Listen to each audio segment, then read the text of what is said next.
নমস্কার বন্ধুরা, আমি সুমন আর আমরা দেখছেন my garden Shantiniketan. My garden Shantiniketan চ্যানেলে সবাইকে স্বাগত।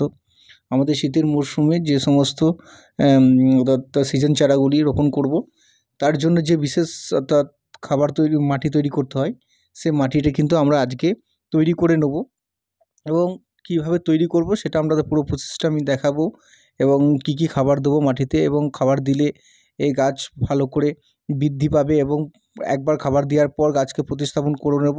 তারপরে তো আমরা আদার্স খাবার দেবো। প্রথম রোপণ করতে গেলে করার আগে কিন্তু মাটিটাকে ঠিকঠাক তৈরি করতে হবে।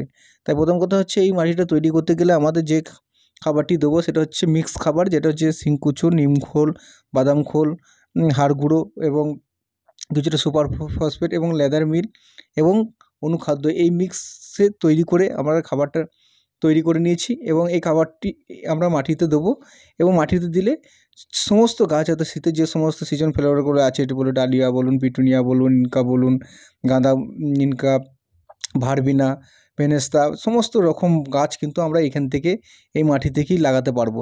তাই এই মাটিটা এমনভাবে তৈরি করা হচ্ছে আমাদের যে সমস্ত গাছ এখান থেকে প্রতিস্থাপন করতে পারবো এই মাটিতে। তাই মাটিতে ভালো করে মাখিয়ে নিতে হবে এবং মাখিয়ে নিয়ে মাটিটাকে তৈরি করে নিতে হবে।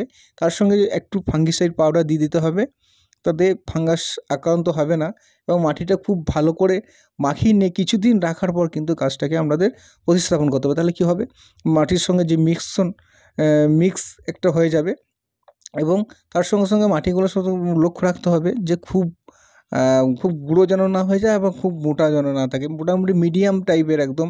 এরকম দেখতেই পাচ্ছেন যে মাটিটা কীভাবে করা হয়েছে। খুব গুঁড়ো হয়ে গেলে গাছটি বসে যাবে এবং আবার খুব বড় হয়ে গেলেও খুব অসুবিধা হবে। তাই মোটামুটি খুব গুঁড়ো করবেন না, মাটিটা এরকম দানা দানা থাকবে সেরকমভাবে মাটিটাকে প্রস্তুতি করে নিন। দেখবেন আপনার যে কোনো গাছ আপনি প্রতিস্থাপন করুন, তাতে কিচ্ছু অসুবিধা হবে না। এখান থেকে খুব সহজভাবেই কিন্তু আপনারা শীতের বলুন বা যে কোনো গাছ কিন্তু আমরা এই মাটিতেই প্রতিস্থাপন করতে পারবেন। তাই আজকে আমরা এই মাটিটাকে মোটামুটি সিজন ফ্লাওয়ারের জন্য তৈরি করে ফেলেছি এবং এই মাটি থেকে আমরা আজকে প্রচুর গাছ বসাবো এবং এইখান থেকে ভালো মাটি আর কিছু হতে পারে না। তা আজকে আমরা চলে এসেছি গাজেনিয়া গাছের প্রতিস্থাপন বিষয় নিয়ে। আমরা মোটামুটি মাটি তৈরি করা দেখে নিলাম, গাজেনিয়া গাছে মাটি কীভাবে তৈরি করবেন এবং মাটির মধ্যে কী কী খাবার দেবেন। এবার সবথেকে ব্যাপার হচ্ছে আমরা কীরকম টব নির্বাচন করব। এবার আমরা গাজেনিয়া বা বলুন সালভিয়া বলুন বা ডানজাস বলুন, কিন্তু ওরা বেশি ঝাঁকালো হয় না, যেটুকু গাছ হয় তাতে এটা মোটামুটি 8 ইঞ্চি থেকে 6 ইঞ্চি টব সবথেকে বেস্ট।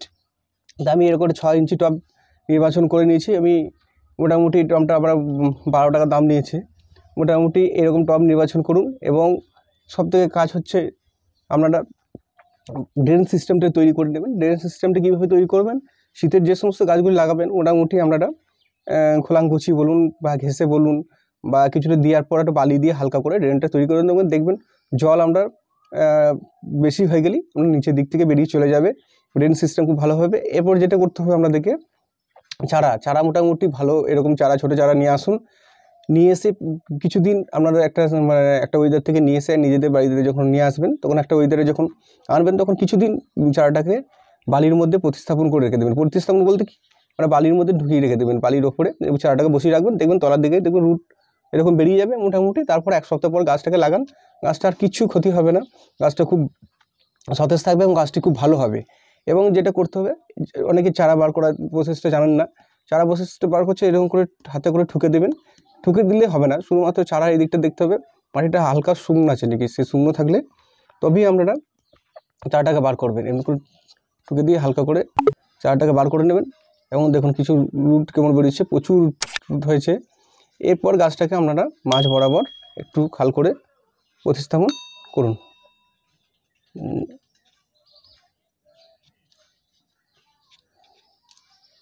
মাঝ বরাবর এভাবে প্রতিস্থাপন করে নিন, তাহলে গাছটা দেখতে ভালো লাগবে। মাঝ বরাবর যদি সাইডে হয়ে যায় তাহলে গাছটা কিন্তু দেখতে ভালো লাগবে না। তাই এভাবে মাঝ বরাবর আপনারা প্রতিস্থাপন করে নিন এবং প্রতিস্থাপন করার সময় সবসময় লক্ষ্য রাখবেন গাছে গ্যাপ যেন না থাকে। গ্যাপ থাকলে ফাঙ্গাসে আক্রান্ত হয়ে জল জমে গিয়ে মরে যাওয়ার সম্ভাবনা থাকে। এবার প্রতিস্থাপন হয়ে যাবে, তারপরে আমাদের যেটা গুরুত্বপূর্ণ কাজ হচ্ছে জল দেওয়া। জল কীভাবে দেবেন, জলটা প্রথমবারে কিন্তু সবসময় ফুল ভরে দেবেন জলটা, যেহেতু ফুল দিলে বা ট্রিটের একটা বসে যাওয়ার ব্যাপার থাকে। তারপরে মাটিটাকে ভিজে রাখলে গাছের শিকড় বা গাছটা কোনো ক্ষতি হবে না। এবং মোটামুটি 3 থেকে 4 দিন জল দেওয়ার দরকার নেই, একবার দেখে নেবেন, যদি শুকিয়ে যায় তবেই জল দিন। তারপর সেমি সিডে কিছুদিন রাখুন, সেমি সিডে রাখার পর মোটামুটি ফুল সানলাইট 4 থেকে 5 ঘন্টা রোদ পাবে এরকম জায়গায় রেখে দিন।